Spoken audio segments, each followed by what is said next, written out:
वो लोग बहुत खुशकिस्मत थे। वो लोग बहुत खुशकिस्मत थे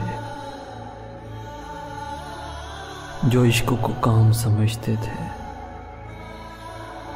या काम से आशिकी करते थे। हम जीते जी मसरूफ रहे, कुछ इश्क किया कुछ काम किया, काम इश्क के आड़े आता रहा और इश्क से काम उलझता रहा।